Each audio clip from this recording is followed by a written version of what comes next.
What's going on, you actual chads? In this video, I'm gonna teach you how to sound like GRIMES on FL Studio. But before we begin, consider subscribing for more tutorials like this. I do them on rap, indie, R&B, you name it. So stop being a little bitch. Let's go. Now, let's get on with the video. And just before this video begins, you can now buy and download the vocal preset I'm gonna be showing in this video, as well as many others, by clicking the first link in the description. My subscribers have been asking for a while now for me to open up a preset store, so it's finally out. @AlvaroRubio.com/YouTube. Check it out. Get a wide variety of different vocal presets, quick and easy. So yeah, first link in the description. Now back to the video. Look, I don't know, man, I'm full of energy today. But anyway, so the first thing we have right here is this is like an optional thing. Like, you could technically, if you want, get some auto-tune, right? And if you would, I mean, in my opinion, I'm not gonna do it, right? Because I don't really feel like it. I don't think my voice needs it. But like, some people, they need some auto-tune, and that's perfectly fine. What I would do in this instance was I would put the retune speed at 40 and the humanize at 100. The retune speed is what's gonna make your vocal sound robotic if you have it like at a 0 or something, something like Travis Scott or Quavo. Meanwhile, the humanize is what's gonna give it like the human quality if it's at a higher retune speed. So in my opinion, I think cranking it to like a 40 is like a pretty decent thing. It's not too robotic. And humanize at 100 is pretty good in my opinion. Next, we want some fruity multiband compressor. Now, the reason I chose this over the normal compressor or the fruity limiter is because it actually targets 3 different vocal frequencies. It has the lower frequencies of your voice, the mid frequencies, and the high frequencies, right? So make sure to copy all of this down. Once you're done, you want a de-esser, and in this case, I chose the Maximus plugin, and all I really did was I went to de-esser split band. And I left it like this because in my opinion, it sounds pretty good. You can obviously toggle around with this to improve it, but I like how it sounds normally. So once you're done with that, it's time for a limiter. And I have it for 2 specific reasons. So first of all, to just have the ceiling lowered to -11.3 decibels to control the peaks. But secondly, and most importantly, it's to remove the very annoying background noise that a lot of like amateur people like, or just people starting off with like shittier microphones will probably experience this like heavy white noise coming in the background while they record. And you can remove it easily using the noise gate. So how does it work? It's really just 3 simple steps. So the way it sounds best for me is at -34 decibels. However, that's a case-by-case thing. You can barely see it, but it's basically the yellow line that we can increase, as you can see, or decrease. But I like it at 34 the way it is. Then, once you're done with that, you essentially want to crank the gain all the way down. That's what's going to remove the background noise. So basically, anything underneath that yellow is going to be completely removed, which is going to make your vocal sound much cleaner and much more professional. You could technically mess with the release. It basically makes the transition much smoother, but it's not something that I worry about often. Like, I usually don't even touch it. Once you're done with that, you want some fruity parametric EQ, and I literally only did one thing, right? So I went to the first band, I went to type, high pass, and then order steep 6 or 8. I prefer 8 because it's a lot sharper. And I basically went in between the sub and the bass, around the C2 area, around 78 hertz, something like that. And what that's basically going to do, it's going to remove all the annoying sub bass, because that's where all the rumble and the distortion sometimes appears in a mix. You still keep the bass in your voice and obviously the rest, like the treble and the mids or whatever.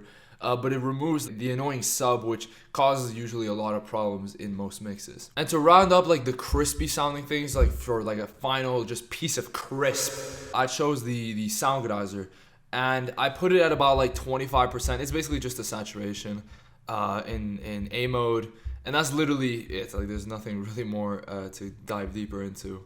Just a quick break from this video, but if you're trying to release your music on Spotify, Apple Music, you name it, click the link in the description below, because it will give you 7% off DistroKid, which is easily the best music distributor you can be using. DistroKid's already just 20 bucks, so 7% off that is just even better. It helps me out when you do it, so it's a win-win situation. So consider doing it, just clicking the first link in the description. And finally, the last thing that I added was a reverb. Now, you can use it in 2 different ways, right? First, I'll obviously get into like the effects and like what I changed and whatever. First of all, I really only changed like 3 things. I added some dampening. I put it at 4.9 kilohertz. I have the white level at like 91%, and I have the stereo at 80% just to make it sound much more wide.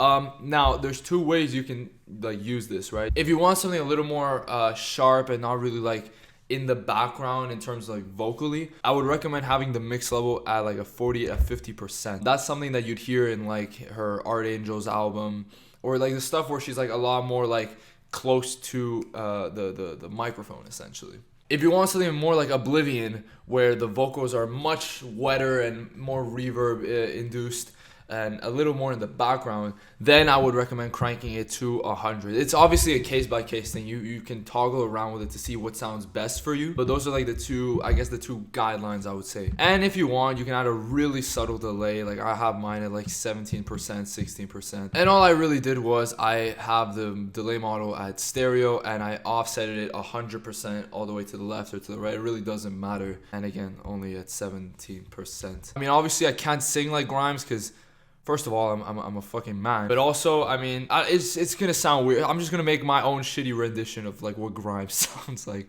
I'm sorry to anybody. Elon Musk.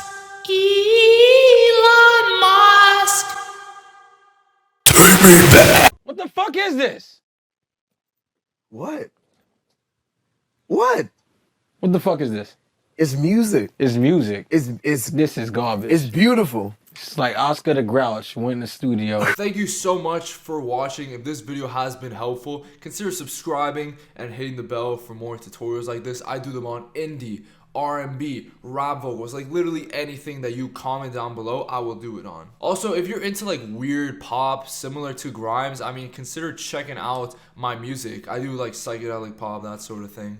And I think you would enjoy it, honestly, if you're a fan of Grimes. I just have that weird feeling, so maybe check it out. But again, thank you so much for all the support as usual. Trying to get to like 10,000 by the end of the year. I probably won't, but I mean, you never know. Again, thank you for all the support. Love you guys, and I'll see you in the next video. So, peace.